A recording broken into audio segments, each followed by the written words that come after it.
जय हिंद दोस्तों। देखिए, पिछले वीडियो में हमने लोकसभा चुनाव और राज्यसभा चुनाव देखे थे। जैसे केंद्र के लिए लोकसभा चुनाव होते हैं, ऐसे राज्यों के लिए राज्य विधानसभा चुनाव होते हैं। प्रक्रियाएं हम देख लेते हैं, एक जैसी लगभग एक जैसी हैं। ठीक है, जैसे कि वहां सांसद चुने जाते हैं, 543 सांसद, देश को अलग अलग चुनाव क्षेत्रों में बांट दिया जाता है, 543 सांसद चुने जाते हैं। ऐसे ही राज्य विधानसभा में एमएलए चुने जाते हैं। ठीक है, राज्य विधानसभा चुनाव राज्य की विधानसभा सदस्य यानी एमएलए को चुनने के लिए किए जाते हैं। देखिए, अभी हम आर्टिकल्स पढ़ रहे थे तो हमें ये जस्ट टाइप ऑफ इलेक्शन पढ़ना जरूरी है, क्योंकि हम राज्य को पढ़ रहे हैं, लोकसभा पढ़ रहे हैं, तो हमको पता होना चाहिए कि चुनाव कैसे होते हैं, सांसद कैसे चुने जाते हैं, एमएलए कैसे चुने जाते हैं, हम कैसे एंट्री ले सकते हैं इन चुनावों में। तो ये बेसिक हमको क्लियर होंगे तो आर्टिकल पढ़ने में हमको अच्छा मतलब इंटरेस्ट भी आएगा। ठीक है, देखिए, राज्य विधानसभा चुनाव राज्यों की विधानसभा सदस्य एमएलए को चुनने के लिए किए जाते हैं, और लोकसभा जो चुनाव होते हैं वो सांसद चुनने के लिए किए जाते हैं। आपने वीडियो ना देखा हो तो वीडियो देखिएगा, प्लीज चैनल को लाइक सब्सक्राइब जरूर कर दीजिएगा। ठीक है, हर राज्य की विधानसभा का कार्यकाल 5 साल का होता है। ठीक है, हर राज्य की विधानसभा का कार्यकाल कितना होता है? 5 साल का होता है। लोकसभा का भी देखा था हमने, 5 साल का होता है, जब तक कि इसको पहले भंग ना कर दिया जाए। देखते ना, गवर्नमेंट गिर जाती है तो पहले भी भंग कर देते हैं, अगर अविश्वास प्रस्ताव पारित हो जाता है तो पहले जो गवर्नमेंट गिर जाती है, अगर ऐसा ना हो तो 5 साल तक इजीली चल सकती है। ठीक है, अगर विश्वास रहता है। 5 साल बाद नई गवर्नमेंट आती है, मतलब चुनाव दोबारा होते हैं। ठीक है, जैसे कि मोदी जी के लिए हुआ था, वही फिर से मोदी जी प्रधानमंत्री बन गए। इस तरह से मुख्यमंत्री के चुनाव होंगे, मुख्यमंत्री चुन लिए जाएंगे, आपको नए मुख्यमंत्री बनेंगे। जस्ट एक प्रक्रिया है। ठीक है, चुनाव आयोग की भूमिका, इसमें चुनाव आयोग की मेन भूमिका रहती है। लोकसभा चुनाव में हमने देखा था चुनाव आयोग की भूमिका रहती है। चुनाव आयोग की क्या भूमिका रहती है? भारत का चुनाव आयोग इन चुनावों का आयोजन करता है। ठीक है, पहला स्टेप क्या होता है? वोटर लिस्ट तैयार करना। जो योग्य मतदाता होते हैं, जैसे 18 साल की आयु पूर्ण कर ली है, इससे अधिक जो आयु वाले होते हैं, बैलेट मतदाता होते हैं, उन्हीं भारतीयों की एक सूची बनाई जाती है। सेकंड स्टेप, नामांकन की प्रक्रिया होती है। राजनीतिक पार्टियों के उम्मीदवार, ठीक है, राजनीतिक पार्टियों के उम्मीदवार या स्वतंत्र कोई भी उम्मीदवार अपना चुनाव नामांकन पत्र मतलब भर सकता है, दाखिल कर सकता है, चुनाव लड़ सकता है। ठीक है, अगर आप स्वतंत्र उम्मीदवार हैं तो आपको जनता का भरोसा जरूरी है, तभी आप जीत सकते हैं। राइट, नहीं किसी पार्टी से आप जुड़ जाइए, चुनाव छीन लीजिए, आप खड़े हो जाइए, इलेक्शन लड़ लीजिए। ठीक है, आपकी जान पहचान इतनी होनी चाहिए, जनता का भरोसा होना चाहिए, आप भी चुनाव लड़ सकते हैं। ठीक है, नहीं तो राजनीतिक पार्टी के उम्मीदवार नामांकन पत्र भरते हैं, स्वतंत्र उम्मीदवार नामांकन पत्र दाखिल कर सकते हैं। चुनाव प्रचार होता है। थर्ड स्टेप क्या होता है? नामांकन पत्र भर दिया, उसके बाद नामांकन जो पत्र भरे जाते हैं, चुनाव आयोग उनकी जांच करता है, अवैध नामांकन पत्रों को रद्द कर दिया जाता है। आप उम्मीदवारी अगर आपने जाहिर की है, आप उम्मीदवारी अपनी वापस भी ले सकते हैं। ठीक है, थर्ड स्टेप होता है चुनाव प्रचार होता है। ये प्रक्रिया नामांकन की आखिरी तारीख से जब तक चुनाव की डेट आ गई वहां से 48 घंटे पहले तक चलती है, आप प्रचार कर सकते हैं। ठीक है, प्रचार कैसे होता है? रैलियां निकलती हैं मीडिया के माध्यम से। ठीक है, जनता से वोट मांगे जाते हैं। फोर्थ स्टेप क्या है? वोटिंग होगी, ईवीएम मशीन के जरिए वोटिंग होती है। लास्ट स्टेप देखिए, काउंटिंग होगी। जो मतदान हुआ है उसके कुछ दिन बाद चुनाव आयोग डेट करते हैं कि इस दिन वोटिंग होगी, सॉरी ये काउंटिंग होगी, तो वो डेट को काउंटिंग होती है। जिससे सबसे अधिक वोट मिलते हैं वह जीत जाता है, विजयी हो जाता है। ठीक है, फिर वो एमएलए बन जाते हैं। सरकार कैसे बनती है?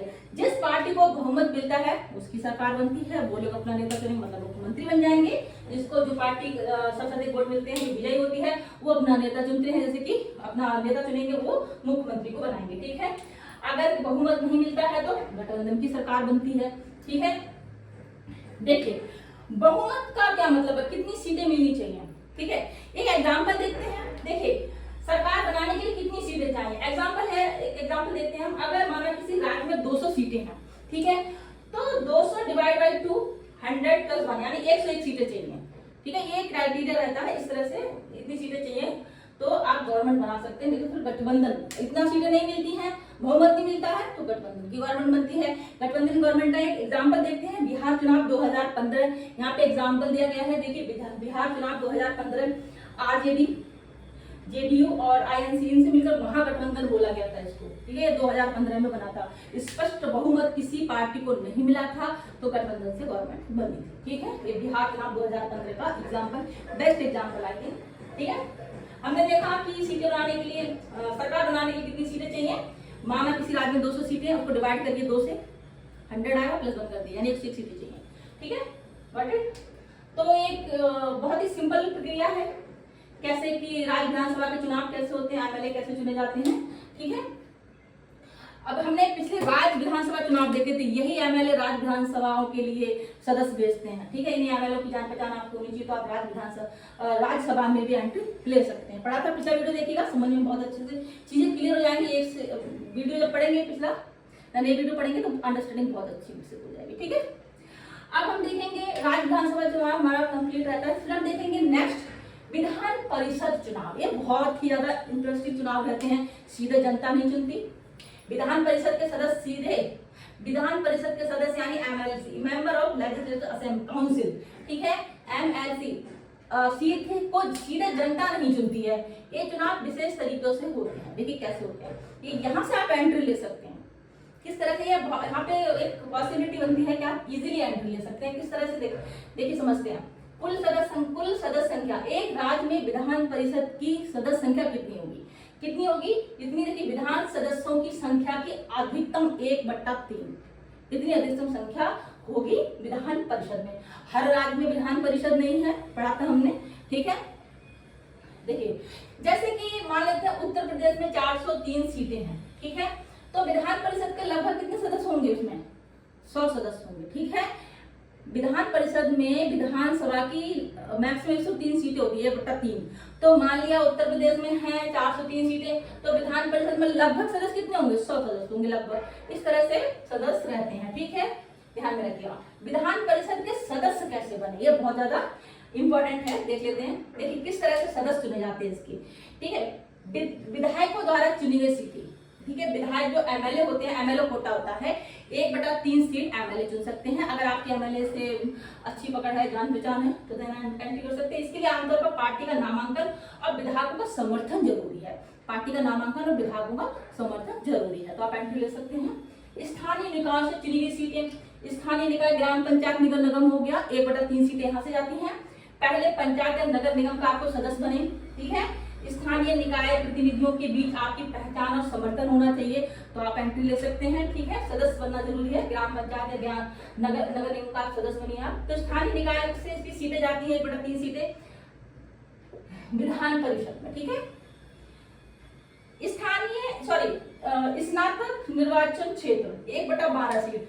आपने देखा होगा स्कूल वगैरह में जो ग्रेजुएशन किया होगा, तो वहां कभी कॉलेज में सुना होगा आपने ये बोर्ड वगैरह चल रहे हैं, तो यहाँ से भी सीटें जाती हैं 1/12 सीटें। इसमें मान्यता प्राप्त विद्यालय से स्नातक लोग वोट करते हैं, यहाँ पे वोटिंग चलती है। ठीक है, अगर आप स्वयं स्नातक हैं, आपका समाज से अच्छा जुड़ाव है, तो आप स्वतंत्र या पार्टी उम्मीदवार के तौर पर चुनाव लड़ सकते हैं। कॉलेज से जाते हैं। ठीक है, यहाँ से भी एक एंट्री होती है विधान परिषद में। एक शिक्षक निर्वाचन होता है, ये 2 तरह के निर्वाचन है, स्नातक निर्वाचन होता है, एक शिक्षक निर्वाचन होता है। दोनों में ही 1/12 सीटें जाती हैं। ठीक है, इसमें कम से कम 3 साल तक पढ़ाने वाले पंजीकृत शिक्षक वोट करते हैं। अगर आप शिक्षक हैं, आपके शिक्षकों के बीच अच्छी पकड़ है, तो आप इस रास्ते भी विधान परिषद में जा सकते हैं। ठीक है, राज्यपाल द्वारा नामांकन। देखिए राज्यपाल द्वारा भी नामांकन होता है अगर आप किसी विशेष क्षेत्र में आपका योगदान है, कला साहित्य में। ठीक है, कला हो गया, साहित्य हो गया, विज्ञान, समाज सेवा, शिक्षा वगैरह, इनमें अगर आपका विशेष योगदान है तो राज्यपाल आपका नाम दे सकते हैं। ठीक है, 1/6 सीटें जाती है। राज्यपाल ऐसे व्यक्तियों को नामित करते हैं जिनका कला, विज्ञान, समाज सेवा, शिक्षा में विशेष योगदान होता है। ठीक है, अगर आपका योगदान है, आपको कुछ प्राइज वगैरह मिल गया, ठीक है, इन चीजों में तो नामांकित हो सकते हैं। ठीक है, तो और स्वतंत्र रूप से देखिए, अगर आपको एंट्री करनी है स्वतंत्र खुद से ही, तो आपको समाज सेवा में जुड़ना होगा, लोगों के बीच जाना होगा और हेल्प करनी होगी। तो इस तरह से आपको अपनी पहचान बनानी होगी। तो हमने जस्ट देखा कि विधान परिषद चुनाव कैसे होते हैं, सीधे जनता द्वारा नहीं होते, इस तरह से एंट्री होती है। ठीक है, और हमने विधानसभा चुनाव देखे, विधान परिषद चुनाव देख लिए, कल हमने लोकसभा चुनाव और राज्यसभा चुनाव देखे थे। ठीक है, एक 4 प्रकार के चुनाव देखे। अब हम आर्टिकल्स पे आगे बढ़ेंगे। ग्राम पंचायत, नगर पालिका चुनाव वगैरह हम तब देखेंगे जब उनके संबंधित आर्टिकल्स को हम पढ़ेंगे। ठीक है, तब तक इतना देखिए। अब कुछ भी समझ में नहीं आया तो कमेंट सेक्शन में बताइएगा, आपको वहां रिप्लाई मिल जाएगा। ठीक है, और जानकारी शेयर करो, प्लीज चैनल को लाइक सब्सक्राइब जरूर करें। हम नेक्स्ट वीडियो मिलते हैं आर्टिकल्स के साथ। मतलब आगे नेक्स्ट आर्टिकल 271 वगैरह आर्टिकल्स को हम देखेंगे। ठीक है, जय हिंद दोस्तों, थैंक यू सो मच।